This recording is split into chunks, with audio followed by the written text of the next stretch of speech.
ಜಗತ್ತಲ್ಲಿ ಹಣ ಮತ್ತು ಗೌರವಗಳ ಬಗ್ಗೆ ಮಾತಾಡಿದ್ರೆ ಅದಕ್ಕೆ ಬರುವ ಒಪಿನಿಯನ್ಗಳು ಬೇರೆ ಬೇರೆಯಾಗಿರುತ್ತೆ. ಚಾಣಕ್ಯರು ಹೇಳ್ತಾರೆ, ಮಾನ ಅಪಮಾನಗಳ ಬಗ್ಗೆ ಕಾಳಜಿ ಇರದಂತಹ ವ್ಯಕ್ತಿಗಳು ಅನ್ಯ ಮಾರ್ಗದಲ್ಲಿ ಹಣ ಸಂಗ್ರಹಿಸೋಕೆ ಪ್ರಯತ್ನಿಸ್ತಾರೆ ಅಂತ. ಕೆಲವು ವ್ಯಕ್ತಿಗಳಿಗೆ ಗೌರವಕ್ಕಿಂತ ಹಣವೇ ಮುಖ್ಯವಾಗಿರುತ್ತೆ.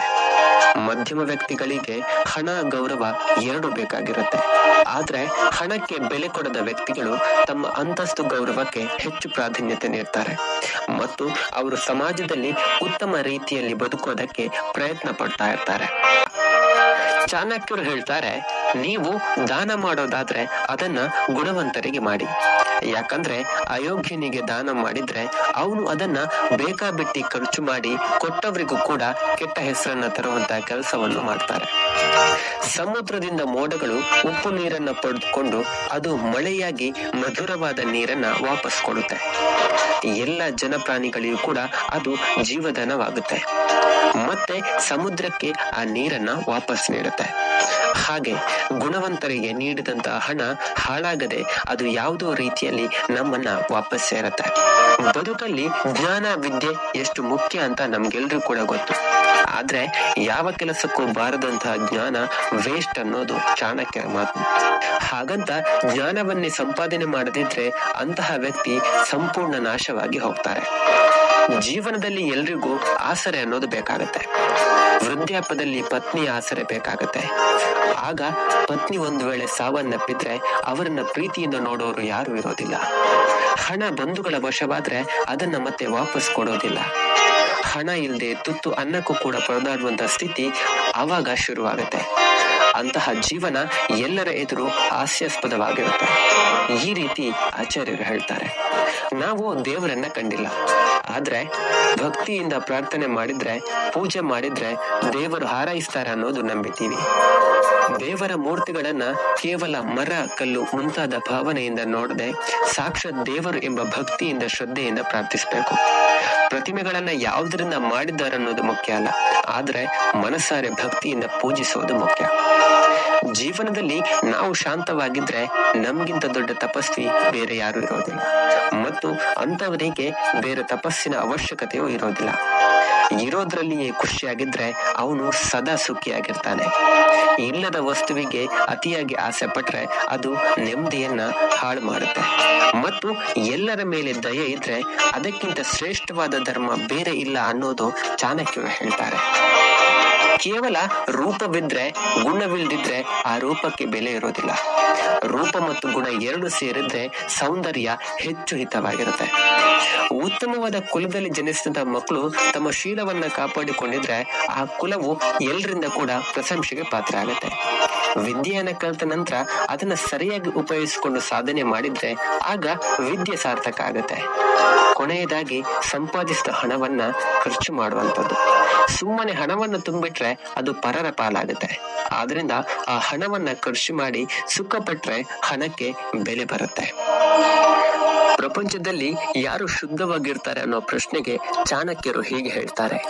ಭೂಮಿಯ ಒಳಗಡೆ ಇರುವಂತ ನೀರು ಶುದ್ಧವಾಗಿರುತ್ತೆ. ಪತಿವ್ರತೆಯಾದ ಹೆಂಗಸು ಶುದ್ಧಳಾಗಿರ್ತಾಳೆ. ಪ್ರಜೆಗಳ ಕ್ಷೇಮದಲ್ಲಿ ನಿರತನಾದ ರಾಜನು ಶುದ್ಧನಾಗಿರ್ತಾನೆ ಮತ್ತು ಸಂತುಷ್ಟನಾದ ಬ್ರಹ್ಮನು ಶುದ್ಧನು ಅಂತ. ನೀರು ನೆಲದ ಮೇಲೆ ಬಿದ್ದಾಗ ಧೂಳು ಮಣ್ಣುಗಳಿಂದ ಮಿಶ್ರ ಆಗಿ ಅದು ಕಲುಷಿತ ಆಗುತ್ತೆ. ಆದ್ರೆ ನಂತರ ಅದು ಭೂಮಿಯ ಒಳಗಡೆ ಸೇರಿ ಶುದ್ಧವಾಗುತ್ತೆ. ಹೆಂಗಸು ಪತಿವ್ರತೆಯಾಗಿದ್ದು ಮನಸ್ಸು ಕಾಮ ಕಲುಷಿತವಾಗಿಲ್ಲ ಅಂತ ಹೇಳಿದ್ರೆ ಅವಾಗ ಅವಳು ಶುದ್ಧ ಆಗಿರ್ತಾಳೆ.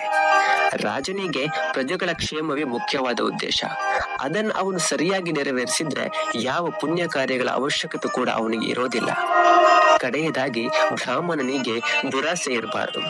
ಅವನು ತನಗೆ ಬಂದುದರಲ್ಲಿ ಸಂತುಷ್ಟನಾಗಿದ್ರೆ ಅವನು ಬ್ರಾಹ್ಮಣನಾಗಿ ಜನಿಸಿದ್ದಕ್ಕೆ ಸಾರ್ಥಕ ಅನ್ನೋದು ಆಚಾರ್ಯರ ಮಾತು. ವಿದ್ಯೆಯ ಬಗ್ಗೆ ಹೇಳುವ ಆಚಾರ್ಯರು, ಮನುಷ್ಯನ ಗೌರವಕ್ಕೆ ಅವನ ವಂಶಕ್ಕಿಂತಲೂ ಕೂಡ ವಿದ್ಯೆ ಪ್ರಧಾನವಾಗಿರುತ್ತೆ ಅಂತ ಹೇಳ್ತಾರೆ. ಉತ್ತಮ ವಂಶದವನಾಗಿದ್ರು ಕೂಡ ಅವನಿಗೆ ವಿದ್ಯೆ ಇಲ್ಲ ಅಂತ ಇದ್ದಾಗ ಜನ ಅವನಿಗೆ ಬೆಲೆ ಕೊಡೋದಿಲ್ಲ. ಅದೇ ಒಳ್ಳೆಯ ಕುಲದಲ್ಲಿ ಜನಿಸಿದ್ದರೂ ಪಾಂಡಿತ್ಯವನ್ನ ಸಂಪಾದಿಸಿದ್ರೆ ಆ ವ್ಯಕ್ತಿ ಗೌರವಕ್ಕೆ ಪಾತ್ರ ಆಗ್ತಾನೆ. ವಿದ್ವಾಂಸನು ಲೋಕದಲ್ಲಿ ಪ್ರಶಂಸೆಗೆ ಪಾತ್ರ ಆಗ್ತಾನೆ. ಅವನಿಗೆ ಎಲ್ಲ ಕಡೆ ಗೌರವಗಳು ಕೂಡ ದೊರೆಯುತ್ತೆ. ವಿದ್ಯೆಯಿಂದ ಅವನು ಎಲ್ಲವನ್ನ ಪಡೆಯುತ್ತಾನೆ ಮತ್ತು ವಿದ್ಯೆ ಎಲ್ಲ ಕಡೆಗಳಲ್ಲೂ ಕೂಡ ಪೂಜಿಸಲ್ಪಡುತ್ತೆ. ಹಾಗಾಗಿ ಎಲ್ಲರ ಜೀವನದಲ್ಲೂ ಕೂಡ ವಿದ್ಯೆ ಬಹಳ ಮುಖ್ಯ ಅನ್ನೋದನ್ನ ಆಚಾರ್ಯರು ಪ್ರತಿ ಅಧ್ಯಾಯದಲ್ಲೂ ಕೂಡ ಹೇಳ್ತಾರೆ. ಒಬ್ಬ ಮನುಷ್ಯ ಮುಕ್ತಿಯನ್ನ ಪಡಿಬೇಕು ಅಂತ ಹೇಳಿದ್ರೆ ಮೊದಲು ಅವನು ತನ್ನ ಇಂದ್ರಿಯಗಳನ್ನ ನಿಗ್ರಹದಲ್ಲಿ ಇಟ್ಕೊಳ್ಬೇಕಾಗುತ್ತೆ. ಆಸೆ ಆಕಾಂಕ್ಷೆಗಳನ್ನ ಅವನು ಎಷ್ಟು ಕಡಿಮೆ ಮಾಡ್ಕೊಳ್ತಾನೋ ಅಷ್ಟು ಅವನು ಮುಕ್ತಿಯನ್ನ ಪಡಿತಾನೆ ಅಂತ ಆಚಾರ್ಯರು ಹೇಳ್ತಾರೆ. ನಮ್ಗೆಲ್ರಿಗೂ ಕೂಡ ಒಂದು ಬುದ್ಧಿ ಇದೆ. ಇನ್ನೊಬ್ಬರ ಒಳ್ಳೆಯ ಗುಣಗಳನ್ನ ಪ್ರಕಟಿಸೋದು ಬಿಟ್ಟು ನಾವು ಅವರ ದೋಷಗಳನ್ನ ಎತ್ತಿ ಹಿಡಿಯೋದು. ಚಾಣಕ್ಯರ ಪ್ರಕಾರ ಸಜ್ಜನರ ಲಕ್ಷಣ ಯಾವುದು ಅಂತ ಹೇಳಿದ್ರೆ ಇನ್ನೊಬ್ಬರಲ್ಲಿರುವಂತಹ ಒಳ್ಳೆಯ ಗುಣಗಳನ್ನ ಪ್ರಕಟಿಸಿ ಅವರಲ್ಲಿರುವಂತಹ ದೋಷಗಳನ್ನ ಮುಚ್ಚಿ ಹಾಕುವಂಥದ್ದು. ಕೆಲವು ಸಲ ಹಾವು ಹುತ್ತದ ಅಡಿಯಲ್ಲಿ ಸೇರಿ ಹೋಗಿ ಮೇಲೆ ಬರಲಾರದೆ ಅಲ್ಲಿಯ ನಾಶ ಹೊಂದುತ್ತೆ. ಹಿಂದೆ ಹೇಳಿದ ನರಧರ್ಮರನ್ನ ಆಚಾರ್ಯರು ಈ ಗುಂಪಿಗೆ ಸೇರಿಸ್ತಾರೆ.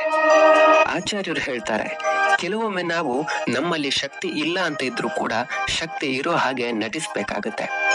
ಸರ್ಪದಲ್ಲಿರುವ ವಿಷದ ಬಗ್ಗೆ ಯಾರು ಯೋಚಿಸೋದಿಲ್ಲ. ಅದು ಹೆಡೆಬಿಚ್ಚಿ ನಿಂತ್ರೆ ಸಾಕು, ಅದು ವಿಷದ ಹಾವಲ್ವೋ ನಾವೆಲ್ಲರೂ ಕೂಡ ಭಯ ಪಡ್ಕೊಳ್ತೀವಿ.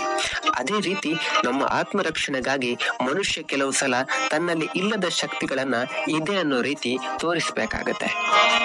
ನಮ್ಗೆಲ್ಲ ಗೊತ್ತು, ಕಷ್ಟಪಟ್ಟಾಗ್ಲೇ ಜೀವನ ಚೆನ್ನಾಗಿರೋದು ಅಂತ. ಕಬ್ಬಣ್ಣ ಗಾಣಕ್ಕೆ ಹಾಕಿ ಅರೆದ್ರೆ ಸಿಹಿಯಾದ ರಸ ಬರುತ್ತೆ. ಎಳ್ಳನ್ನ ಕೂಡ ಹಿಂಡಿದಷ್ಟು ಎಣ್ಣೆಯನ್ನ ಪಡಿಬಹುದು. ನೀಚ ವ್ಯಕ್ತಿಗಳನ್ನ ಶಿಕ್ಷಿಸಿದ್ರೆ ಹತೋಟಿಗೆ ಬರಬಹುದು. ಸ್ತ್ರೀಯರನ್ನ ನಾವು ಎಷ್ಟು ಕಂಟ್ರೋಲ್ ಮಾಡ್ಕೊಳ್ತೀವೋ ಅವರು ಅಷ್ಟು ಗುಣವತಿಯಾಗಿರಬಹುದು. ಚಿನ್ನವನ್ನ ಕುಟ್ಟೋದು ಮತ್ತು ಉಜ್ಜೋದ್ರಿಂದ ಅದರ ವಿಧಾನಗಳಿಂದ ಹೊಳಪಾಗಿ ಮಾಡಬಹುದು. ಭೂಮಿಯನ್ನ ಉತ್ತು ಹದ ಮಾಡಿದ್ರೆ ಬೆಳೆ ಚೆನ್ನಾಗಿ ಬರುತ್ತೆ.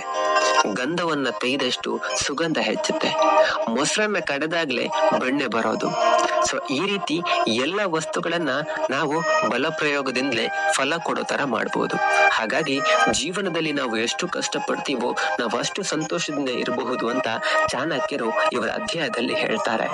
ನೀವು ಕೇಳ್ತಾ ಇದ್ದೀರಾ ಸಂಪೂರ್ಣ ಚಾಣಕ್ಯ ನೀತಿ.